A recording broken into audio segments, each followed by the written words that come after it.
Obey Jesus, saving Bitcoin. Jeremy Hayne. This is Genesis chapter 2. So the creation of the heavens and the earth and everything in them was completed. On the seventh day, God had finished his work of creation, so he rested from all his work. And God blessed the seventh day and declared it holy, because it was the day when he rested from all of his work of creation. This is the account of the creation of the heavens and of the earth. The man and woman in Eden.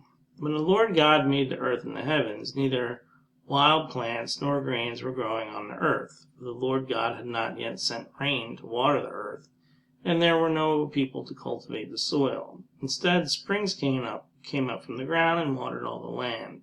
Then the Lord God formed the man from the dust of the ground. He breathed the breath of life into the man's nostrils, and the man became a living person. Then the Lord God planted a garden in Eden in the east, and there he placed the man he had made.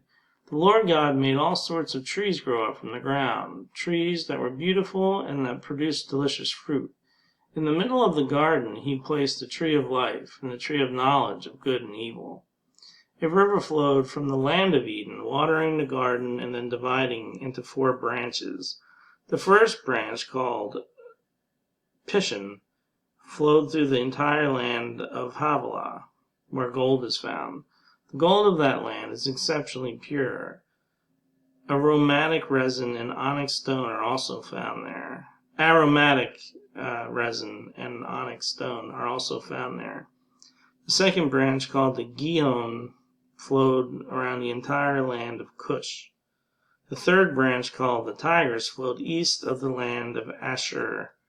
The fourth branch is called the Euphrates. The Lord God placed the man in the Garden of Eden to tend and watch over it.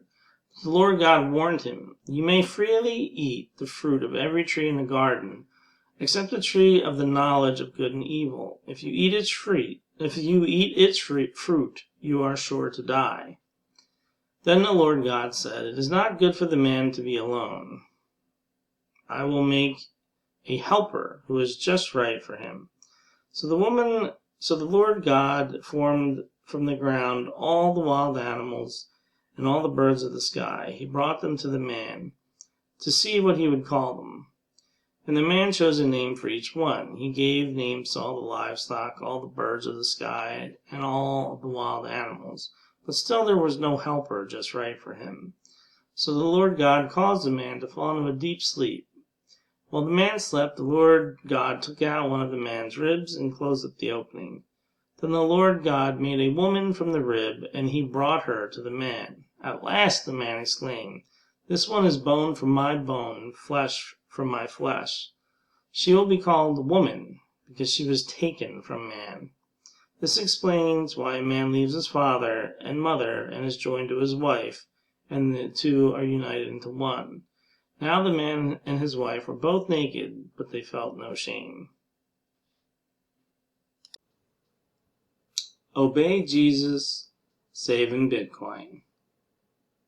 Jeremy Hayne.